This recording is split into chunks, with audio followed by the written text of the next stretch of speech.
listening to The Announcer's Table with Daryl and Ian. This podcast is presented by RingIcon.com, the social networking site for wrestlers, fans, promoters, and everything indie wrestling. Log on today and create your profile, and as always, enjoy the show.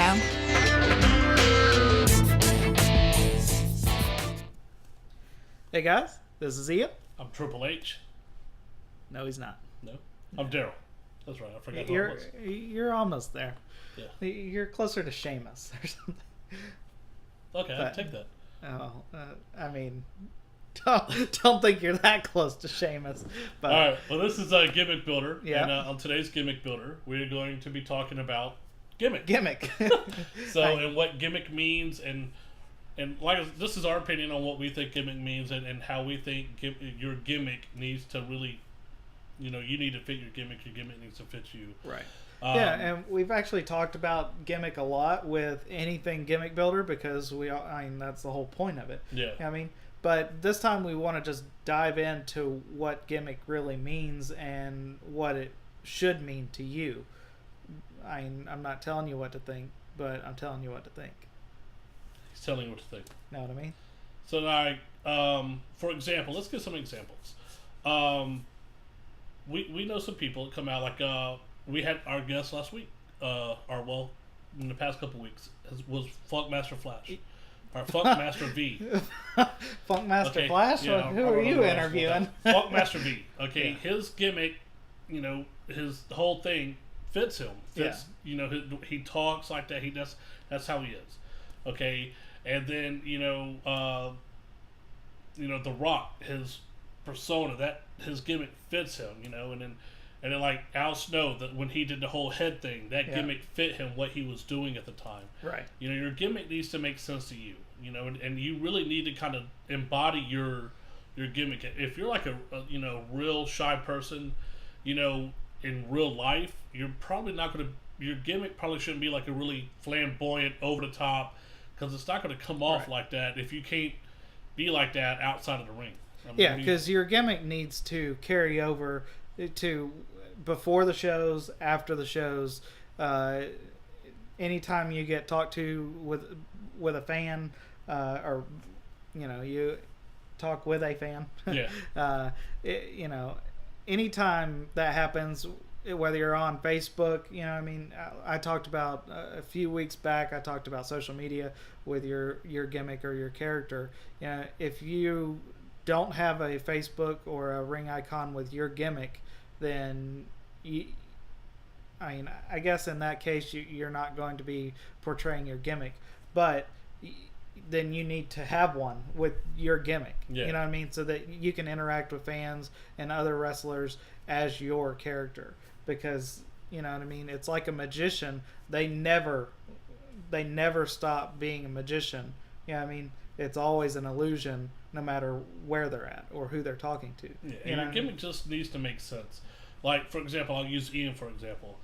When he first started wrestling, he had long hair and he looked a lot like Matt Hardy. All right, so the promotion we was at billed him as Ian Hardy from South Carolina, where the Hardys are from. All right, that gimmick made sense for him. Well, then we wanted to move past that. They're from North Carolina. And he went to let you know, they're from North Carolina. North Carolina, whatever. And then he went to the rookie sensation. Right. All right, because he started winning matches and started doing good and became the sensation. But now, if you've been in the business 20 years, the rookie sensation isn't going to make sense. Right. So as a veteran, you wouldn't want to come out as the rookie sensation or anything like that. But if you're starting out, it makes sense. All right, but your gimmick has to evolve. It has to change, and it just really needs to fit who you are. And what you do. Like, if your gimmick is a biker gimmick, but you come out in like pink tights or whatever and no biker gear, that doesn't make sense. Yeah. So you want to fit, like, if your gimmick is that of a ladies' man, okay, you don't want to just come out in blue jeans and a t-shirt. Yeah. That doesn't make sense. You either need to have a lady, a valet on your side, or a couple of them, a couple of valets if you're a ladies' man, or at least play to the ladies' man crowd. Yeah, like the whole Hollywood blondes gimmick.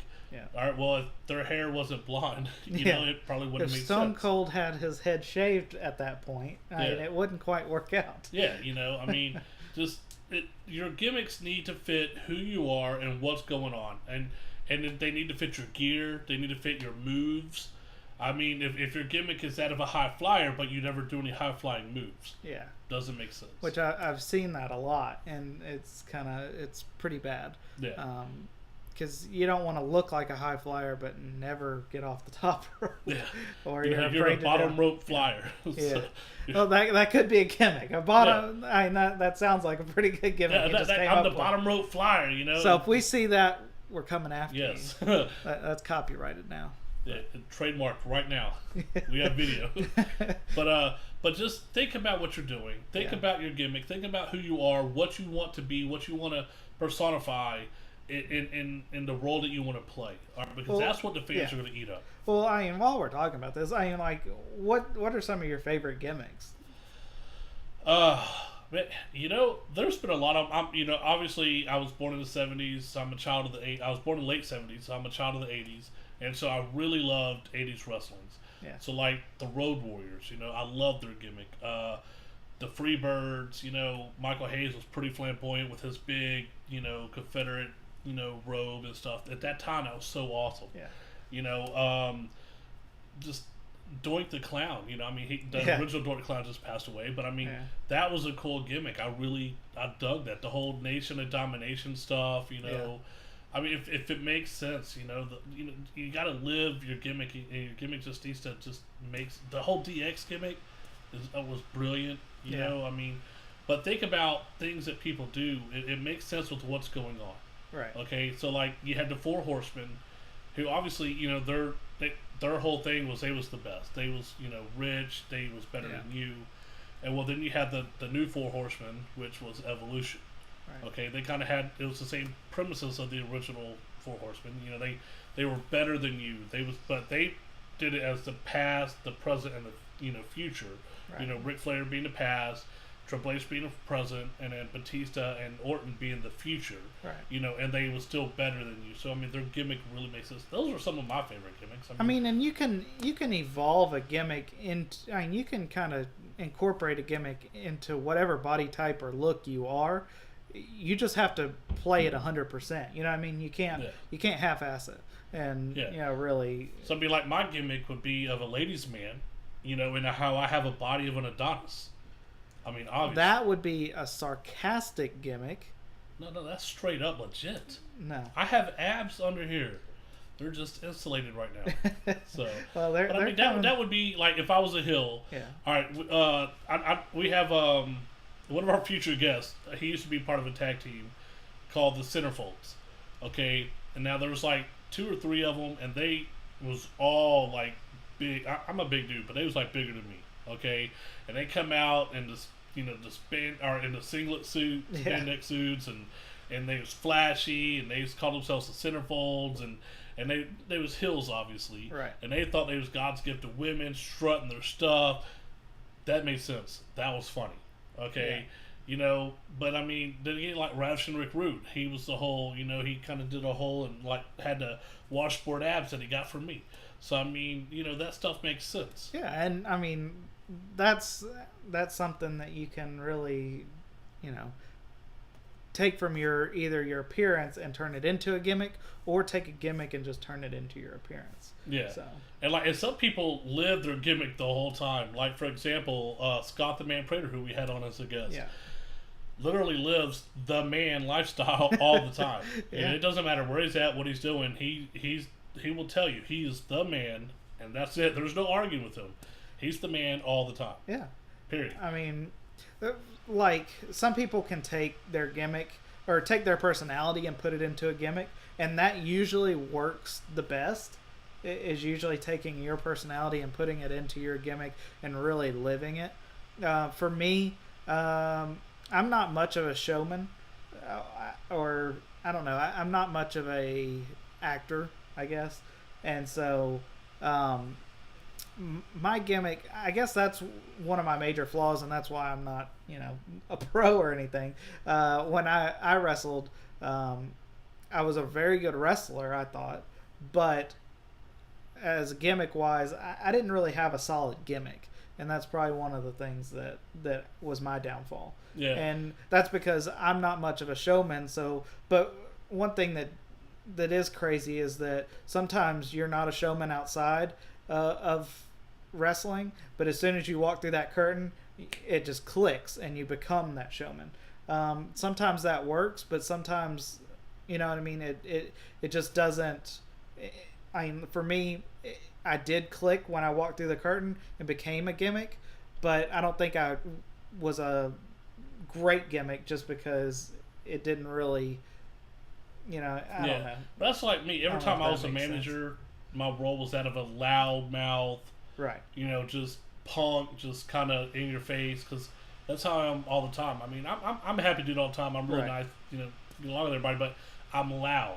Right. And so every gimmick I've ever done as a manager or anything like that, there's always been that loud mouth kind of, you know, I'm going to antagonize everybody and just get people riled up, and I find it amusing. Yeah, and that's why he was a really good manager, you know what I mean? And that's why he could come off as a very good heel manager, because of that style of his personality, you know? So embrace your personality and take that into your gimmick. Yeah. And I think you'll really develop, like Funkmaster V.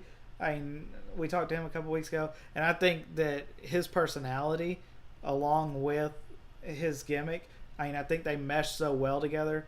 I mean, that's just in his mindset, you know what I mean? And so it really takes him to the next level. Absolutely. So give us your thoughts, your opinions. Yeah. Like I said, these are our opinions. Let us know what you think. What's your gimmick? What's some of your favorite gimmicks that you've seen? Leave us a little comment on the YouTube post, on the website, anything. Just let us know. Yeah. You know, if you disagree with us, we would love to hear that too. You know, I mean, because obviously we would love to come to your house and beat you up. Not just kidding. But we like to know if people disagree with us, and we want to, you know, we really want to know your opinion. Definitely. So, well, I think that's it for Gimmick Builder this week. So, you know, check back next week for the next Gimmick Builder, and you know, check out all the other videos for Promotion Builder and the interviews and things like that. So, yep. And we'll see you next time.